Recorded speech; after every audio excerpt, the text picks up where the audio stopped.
বন্ধুরা, আজকে করব আমি নিরামিষ পনির।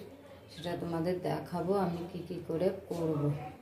এই দেখো তোমরা, নিরামিষ পনির আজকে আমি দেখো, এটা কাজু, টমেটো, আদা বাটা, জিরে বাটা, একটা কাঁচা লঙ্কা নিয়ে নিয়েছি। আর সবজিগুলো আমি কেটে নিয়েছি, গাজর, ক্যাপসিকাম, আলু, বিনস। এগুলো আমি কড়াই হালকা করে ভেজে নেব। দেখো, সবজিগুলো আমার হালকা ভাজা ভাজা হয়ে গেছে। এবারে এগুলোকে আমি নামিয়ে নেব। এবারে পনিরটা আমি ভেজে নেব।